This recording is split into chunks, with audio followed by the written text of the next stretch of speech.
What is coming out about TDE right now is beyond disturbing. We're talking about absolute horror stories surfacing from inside one of the most respected labels in hip-hop. At the center of this storm is an artist named Alameda. She's been signed to Top Dog Entertainment for around 5 years, and along with 2 of her close associates, she's describing a living situation that sounds more like a nightmare than a career opportunity. Even though these allegations are explosive, Alameda is technically still on the roster, which adds an intense layer of legal tension to everything unfolding right now. The other 2 women leading the charge are Linda, an industry professional who was brought in specifically to manage Alameda's career, and Ya, who was Alameda's lifelong best friend. Both of them have officially filed lawsuits, and the details are graphic.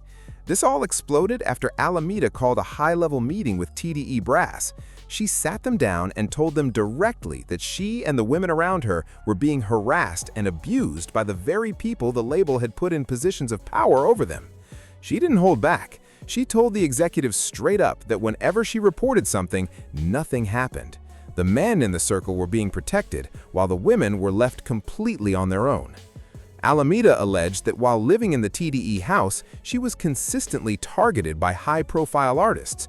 One of the biggest names she brought up was Isaiah Rashad, who she claims was the most persistent source of her harassment. Despite reporting him multiple times, the label didn't move an inch. There's also another artist referenced in the filing as Artist S, widely speculated to be Sir, who allegedly attempted to force his way into her room while she was asleep. The specific claims against Isaiah Rashad are deeply disturbing. Alameda says he sent unsolicited explicit photos and videos repeatedly. But it gets even stranger. She alleges he offered to pay her bills on the condition that he could watch her engage in sexual acts with other men. For a label that has built its entire brand around authenticity and credibility, having allegations like this go public is an enormous blow to everything TDE has stood for. Now, you might be wondering why Alameda isn't listed as the lead plaintiff in the lawsuit. The likely reason is that she's still under contract, and as we've seen with other artists in similar situations, suing your label while they still control your career is a move that rarely ends well. But she provided the ammunition that made the whole case possible. During that 3-hour meeting with TDE executives, she recorded the entire conversation. Then she handed that audio over to Linda and Ya, giving them documented proof that TDE leadership was fully aware of what was happening inside that house and made a deliberate choice to do absolutely nothing about it. Linda's account is particularly chilling. She detailed an incident involving Brandon Tiffith, the son of TDE founder Top Dog himself. After a night out, she claims he attempted to sexually assault her at his residence, and she only managed to escape by pretending she was about to be sick, which gave her just enough time to get out the door. She documented it immediately, even messaging Brandon directly about how wrong it was, especially given that she was in a relationship with one of the label's artists at the time. The legal filings describe these women having to fight just to exist safely in that environment. Ya, the best friend, has her own horrific accounts. A TDE affiliate named B-Dog allegedly assaulted her in the kitchen on multiple separate occasions.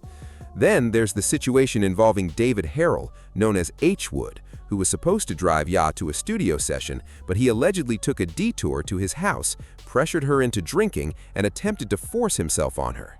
When this was reported to Brandon, the same person accused of attacking Linda, nothing was done. The alleged predator was essentially being asked to police the other alleged predators. There are even more layers involving Musa, another one of Top Dog's sons, who allegedly withheld pay from Linda while sending her inappropriate videos and making suggestive comments. The recorded meeting is going to be the smoking gun in all of this. The transcript shows the executives acknowledging the reports that were brought to them, proving they had the information and sat on it anyway.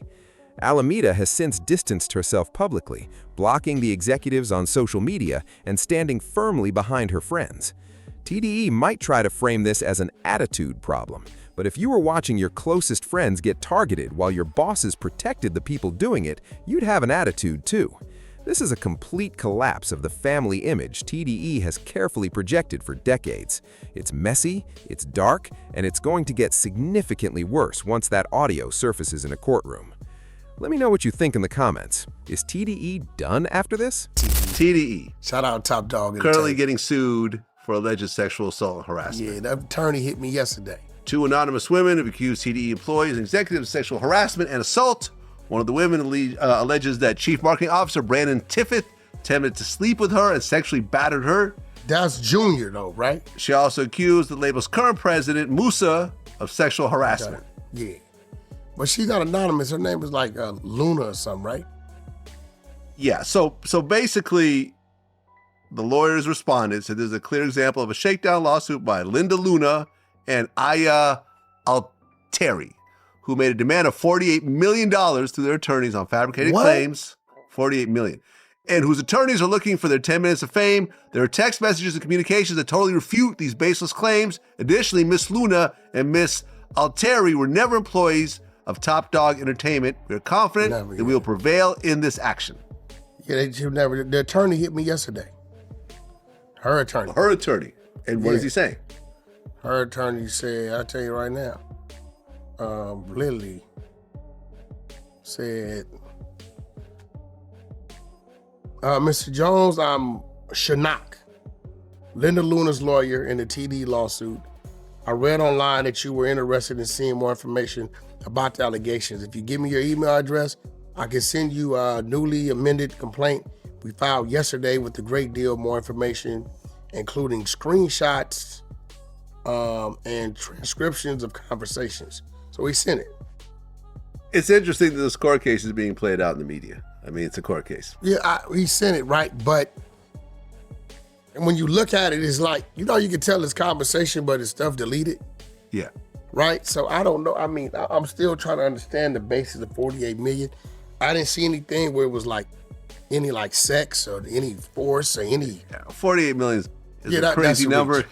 It's a crazy number. I think, that's crazy. Yeah, and they're saying, I guess what they're implying by saying they're not employees, they're probably like interns or contractors or something like that. No, she's always been like a publicist. Oh, really? Type person. So maybe she was up at the studio with an artist or something.